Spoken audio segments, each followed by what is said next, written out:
නිල් කැටේ වගේ ලිඳක් හම්බුණා. පානදුර රත්නපුර පාරායනේ තියෙන අපූර්ව ලිඳක්. ඉතින් මේ ලිඳ ළඟට අපි චුට්ටක් මූණ හොද ගන්න අද මේ රත්නපුරේ ධර්මදේශනාවට වඩන අතරේ චුට්ටක් නැවැත්තුවා. අපූර්වට උතුරලා යනවා පිරිසිදු වතුර. ලිඳට පාලියෙන් කියනවා උද්දපාන. ඔය නමින් සූත්‍රයක් තියෙනවා උද්දපාන සූත්‍ර කියලා සංයුත්ත නිකායේ. ඒ සූත්‍රෙත් තියෙනවා මේ වගේ වතුර ගලාගෙන ගිය අපූර්ව අවස්ථාවක් බුදු ගුණයක් සිහි වෙන. ඒ කාරණේ මට මතක් වුණා මේ ලිඳ උතුරලා යන ආකාරය දකිනකොට. ඔබ දන්නවද මේ උද්දපාන සූත්‍රයේ තියෙන්නේ තූණ කියලා ගමකට බුදුරජාණන් වහන්සේ වැඩි අවස්ථාවකදී උන්වහන්සේට පෙන් වළඳන්න ඕන වෙනවා. ඉතින් එදා ආනන්ද ස්වාමීන් වහන්සේ පාත්‍රෙත් අරගෙන බුදුරජාණන් වහන්සේට පෙන් අරගෙන එන්න යනකොට එක ලිඳක්වත් නැහැ.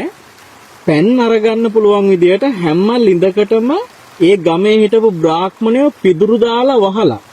මොකටද පිදුරු දාලා වහලා තියෙන්නේ?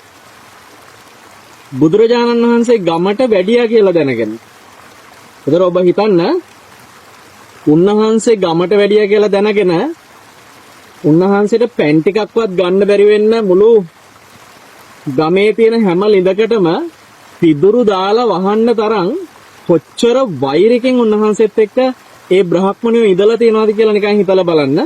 ඉතින් බුදුරජාණන් වහන්සේ එදා ආනන්ද හාමුදුරුවන්ට පෙන් ගේන්න කිව්වට පස්සේ ආනන්ද හාමුදුරුවෝ ඇවිල්ලා කිව්වා ස්වාමීනි පෙන් ගන්න බැරි තරම් හැම ලිඳකම මේ විදියට පිදුරු දාලා වහලා කියලා. ඒ වෙලාවේ බුදුරජාණන් වහන්සේ ආනන්ද මට පෙන් තිබහයි කියලා කියනවා. දෙවනි පාරක් බැලුවා නැහැ ගන්න තැන. තුන්වෙනි වතාවේ බුදුරජාණන් වහන්සේ මට පෙන් තිබහයි හොඳටම ආනන්ද පෙන් ටිකක් අරන් එන්න කියලා කියනකොට එදා මහා ආශ්චර්යමත් විදියට බුදුරජාණන් වහන්සේගේ ඒ දැනුණු පෙන් පිපාසයට උන්වහන්සේගේ අදිස්ථානයක් ඇතුව නෙමෙයි පින්වත්නි මේ මහා පොළොවට මේ ජලයට ඒ බුදුරජාණන් වහන්සේගේ උතුම් බුදු ගුණ අභියස තවදුරටත් දරාගෙන ඉන්න බැරි වෙන්නේ නැති මේ පිපාසයේ ආශ්චර්යය පින්වත්නි අර පිදුරු ඔක්කොම එතනින් ඉවත් වෙන විදිහට ලිඳ උතුරලා ඒ පිදුරු ඉවත් වෙලා හරි පිරිසිදු වතුරක් ඒ ලිඳේ තියනවා දකින්න ආනන්ද හාමුදුරුවෝ.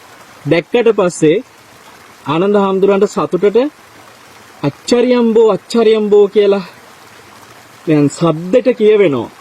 හරිම ආශ්චර්යයි කියලා. බුදුරජාණන් වහන්සේගේ මහානුභාව සම්පන්න අනේ මේ ආශ්චර්ය ගුණ කියලා ආනන්ද හාමුදුරන්ට කියවෙනවා. පින්වත්නි ඒ වෙලාවේ බුදුරජාණන් වහන්සේට පෙන් ටික ආනන්ද සයනස පිළිගන්නුවාට පස්සේ උන්වහන්සේ කියනවා ආනන්ද තථාගතයන් වහන්සේගේ පිරිසිදු ජීවිතය කියන පැනින් පිරිච්ච ලිඳක් වගේ උන්වහන්සේ. ඉතින් උන්වහන්සේට මොනවටද ඔය වෙන ලින් එක්ක කියලා එක අපූර්ව ගාථාවකින් උන්වහන්සේ දේශනාව ඉවර කරනවා උද්දපාන සූත්‍ර සංයුත්ත නිකායේ. ඉතින් මේ වතුර ගලාගෙන යන පිරිසිදු ලිඳ දකිනකොට බුදුරජාණන් වහන්සේට පෙන් පූජා කරපු එදා ඒ ලිඳ උතුරලා ගිය ආකාරය මගේ හිතට මතක් වුණා. බුදු ගුණයක් මතක් වුණා. ඔබටත් ඒක කියන්න හිතුණා. හැම දිනාටම තෙරුවන් සරණ ප්‍රාර්ථනා කරනවා.